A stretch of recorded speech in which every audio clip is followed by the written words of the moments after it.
Welcome back. This is Billy with Coach Dooley's List. And once again, if you're enjoying these coach videos, please like and subscribe to the YouTube page and follow along on all of our social media platforms. Today, I am here with head flag football coach at Jackson County, Coach Julie McCutcheon. Coach, thank you for taking the time to meet with us. Absolutely. Thank you for having me. Well, look, we'll jump right into it. I know how many hats you wear and how busy you are. And guys, ask first, just tell everybody a little bit about your coaching journey. Okay. So I'm entering my 27th year, which has been very different in the 27 years. I think that most coaches that have been in it this long can see a change from the beginning to the end. But my journey started in my home state of Tennessee, go Vols. And I was a girls basketball coach at our junior high the first couple years, and then took a job at Valdosta. Okay. And I was the head girls basketball coach at Valdosta High School for between 4 and 7 years between the middle school and the high school. And then left South Georgia to come to North Georgia through my husband and football connections. We made it to North Georgia and ended up at Burtmar High School. So I was the head girls basketball coach at Burtmar, and that kind of got us to the North Georgia area, where we began, I think, looking more for like a more rural setting at that time. Even though Valdosta is a nice sized city, it's still very rural. Coming to Atlanta, I'm not for sure that we were ready for all of the traffic and everything that it brings. But from there is what brought us over to Jackson County. So I came over, and then Todd came over with coaching in PE about 7 or 8 years after I got here. So that's what the journey that brings us to Jackson County. It all started in Tennessee, then comes into Georgia, South Georgia to North Georgia. Well, I know you're kind of working your way back up, and I know with being from Tennessee, it's okay. I almost had to wear. I almost lost a bet. Everybody loves that. Well, one of my best friends almost lost a bet, and if I lost it, he said I would have had to wear a Tennessee bandana, and I told him I would only do it if I was interviewing a Tennessee fan. Luckily, there you go. We didn't lose the bet. But that would have been great if we could have carried that out. It would have been. We got. Was this a bet that happened a couple weekends ago? Yes, okay. It was, and also had to do with fantasy football. Okay. But there you go. But luckily, my teams came out on top. But you are wearing the red and black. I wear that color well too, but not as well as orange. I know. And starting up in Tennessee and going down to Valdosta, and then coming up now, and then coaching the hottest thing on the planet, flag football. You have different ideas, and what you want your programs to be known for. So in building the flag football program, what is it you want your program to be known for? I mean, I think that my philosophy probably was a little different as a girls basketball coach, because that's just something that's been around for a long time as far as the sport itself. Coming into flag football, which has been very different, super fun, super awesome, definitely the hottest thing going right now. I've learned that my philosophy has been a lot more flexible with flag football, because you really do have a lot of different dynamics. You do have to work with multi-sport athletes, and that's really kind of something that's very important to us at Jackson County High School. I will have to say that all the coaches that I work with, that the seasons overlap, have been amazing.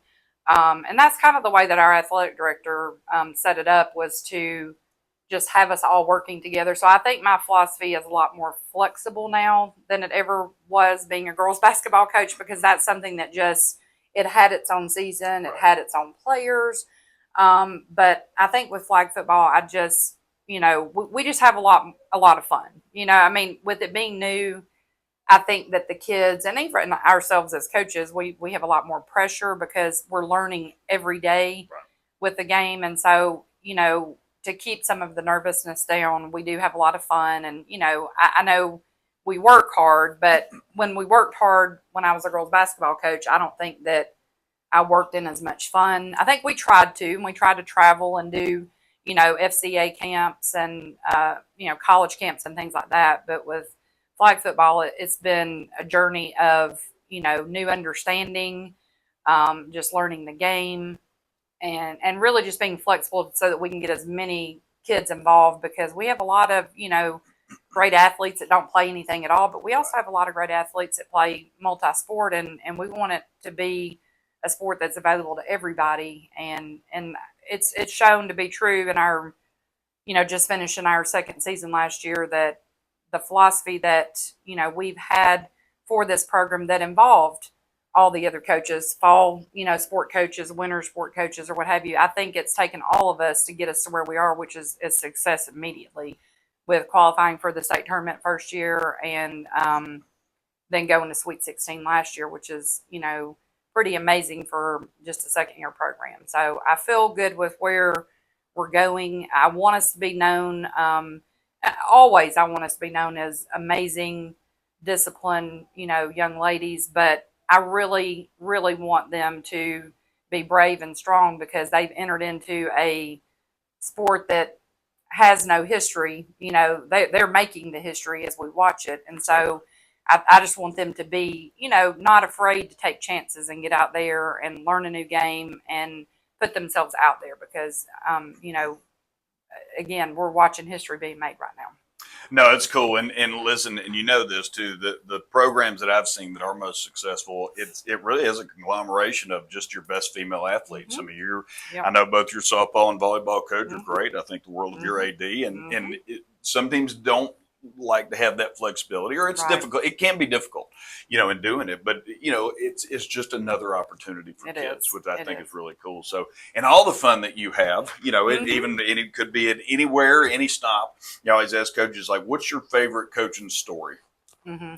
Well, I have a lot, because in 27 years, I probably have a great story for every team that I've ever coached. But I kind of think that I have like a funny story that I'll share, and then a more recent updated story, both pretty short. But probably the funny story is, so I like to travel a lot with my teams. I like to go to camps. I like to take them and just get them out of our town and experience other things that are going on as far as other competition, just other cities and towns and states, because some of these players have never traveled to other places. So we had decided, when Todd and I were at Berkmar over in Gwinnett, that we were going to take our girls basketball team down to Florida State to summer camp.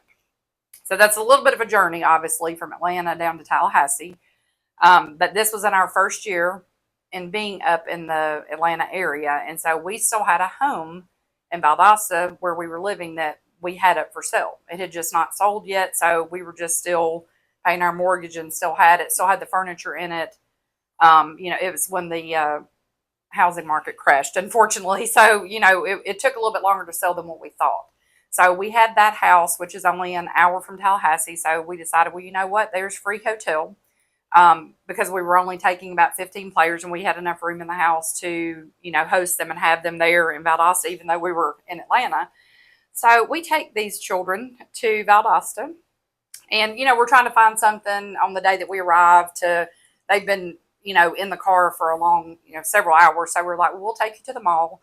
And as always, we'll disperse, and then we'll meet back together at a certain time to be able to go to dinner or whatever. Well, there were lots of giggles and, things that happened throughout this trip that were just kind of spontaneous, that we weren't expecting. I had no idea what they were laughing about. They were a silly group, very fun group to coach. Come to find out years later, at that stop, years later, they finally fessed up, because I'm still in touch with my Berkmar girls. They were an amazing group. But they finally fessed up that they had, while in the mall, purchased a hamster. And the hamster was with us at all times. They had put the hamster in their gym bag. They had it in our house. They had it everywhere at the camp. So they were hiding this because they knew I was going to lose my mind. That we had this, mascot hamster with us or what have you. So that's probably my funny story. That's awesome. And the fact that they were able to hide it for so long before they finally told us what happened.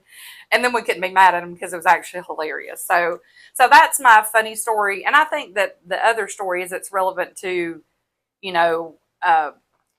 me moving into a flag football coaching role, because I've always been a basketball coach. And so with flag football, I think that, my favorite story is just the story that we're living right now. I mean, this is a group of girls that we got as we enter our third year.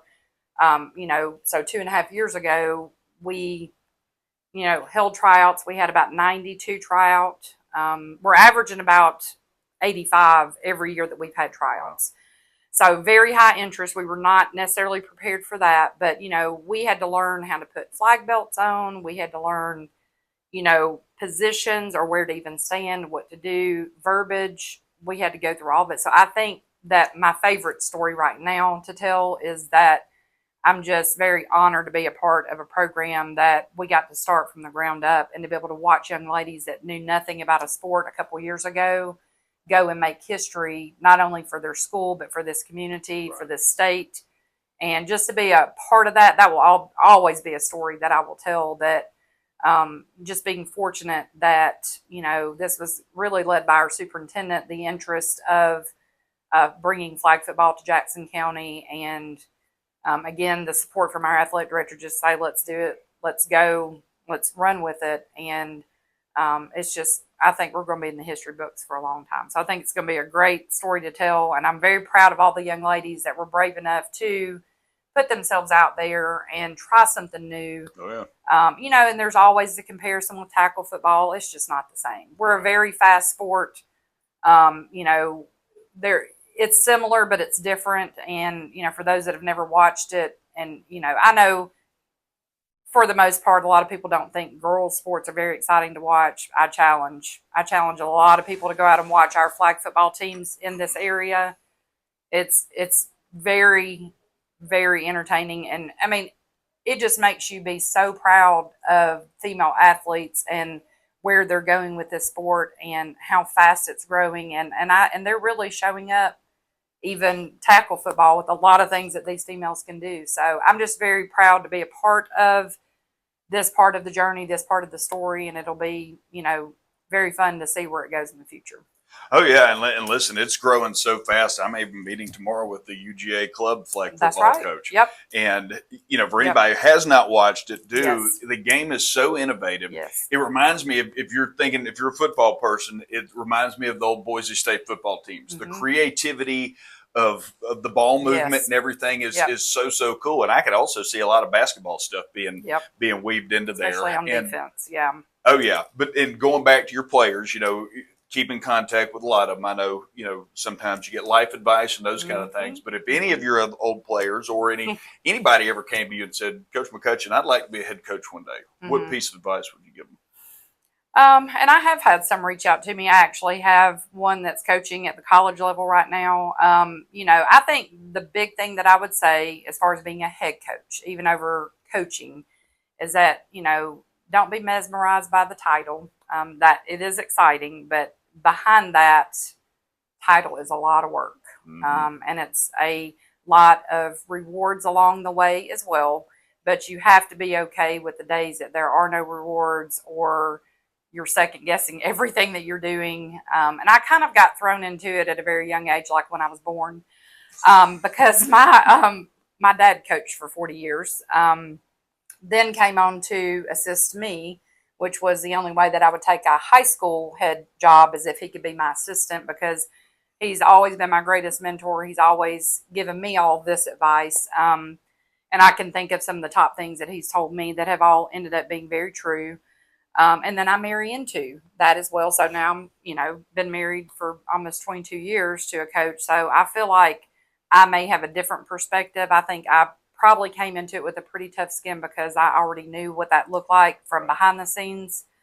But my biggest advice is just know that it is a lot of work. It is a lot of organization. It is a lot of communication.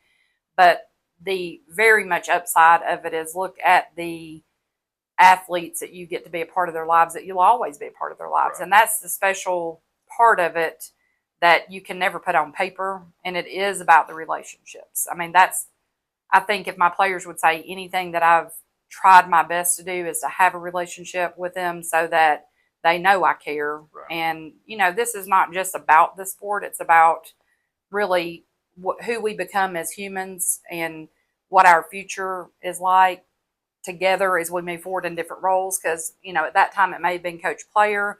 Now it may be mentor mentee. And for some of them, we're just friends now, because so many of them are in their 30s now. So I know, isn't that crazy? Dating my age a little bit. But I think that the title, it seems fascinating. And I have been fortunate. I think out of probably my 27 years, I've been a head coach 26 of the 27. So I came into it a little different also. Sometimes you do have to do your time as an assistant coach, and I probably could have had a different perspective had I had that route as well, but I kind of got thrown into it at a very young age.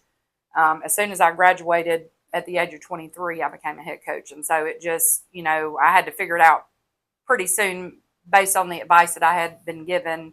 But I just, and I think the other thing too is like taking a basketball program as that being my, former sport that I coached is not as challenging, I don't think, because there's already something laid down for you to follow. Right. I would have to say that taking on the role of being a head coach for flag football, at a school where that sport has never existed, has probably been the biggest coaching challenge for me. I've enjoyed every minute of it. I probably would have never guessed how much additional work would go into it. But when you start out with really zero funds and, again, having the support of our school system, athletic director, and then the support from the Falcons and the Arthur Blank Foundation has really helped everybody get this sport going. Yeah. And it's taking, every bit of that to get where we are. But I even in my many years of experience, I had no idea how much work it would be from the ground up to get everything going in a sport that's never existed before. And that within itself brings excitement and a lot of fun too, because you get to see it develop and you get to see it just blow wide open into everything that you would want it to be. You get to be a part of making that what you want it to be. But definitely there are some good days and there are some bad days. Just don't let the, bad days take over, the good days, because there's always going to be some challenges. And I would have to say I'm super competitive, as probably most coaches are. And I hate losing more than I like winning.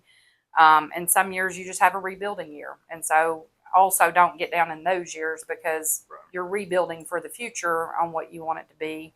But work lots to get your program the way you want it to be, but the rewards are high because, you get to see what comes out of that through young ladies or young men. And then you get to watch them live life, hoping that you've instilled some of those, good lessons of being a great human, and that's the part I've enjoyed on the backside of it, is watching all these young ladies that I've coached turn into doctors, turn into nurses, turn into lawyers, turn into college coaches. I mean, I could just, the list could go on, and that just makes me so proud to have ever been a part of what they are. So you have to think about, when you enter into being a head coach, while it seems very, daunting at times, think about all the great things that are going to come out of it on the backside of it.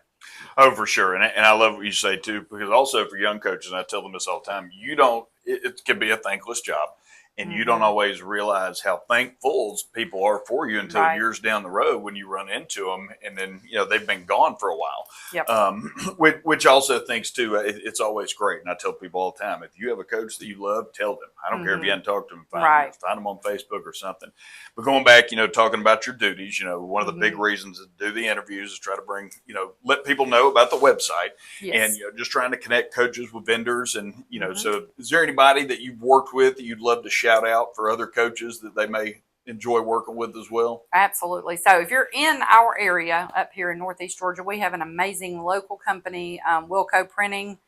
On the website. And they are amazing with just last minute things. They help us with our sponsorship boards and banners, and those are the things that bring in money for us. And so I think that our entire school has a great working relationship, partnership with Wilco Printing, and we just couldn't do it without them, because they know that we're pressed with time and we need something last minute, or I'm probably about to have to do that email this week as well. But a huge shout out to them for always supporting us at Jackson County High School. And like I said, if you're in this area, they are amazing to work with. Really nice people. I actually went with the boys to Subway one day and looked down in the corner. I said, they're there. And my son loves it. Anybody that's on the website is like, well, let's go see them. So we popped in, really good people. So, and I know everybody at the high school uses them. I see them everywhere. So, well, that's good to know. So, well, Coach, thank you so much. I know you're very, very busy, but I appreciate you taking the time, and good luck this season. Thank you so much.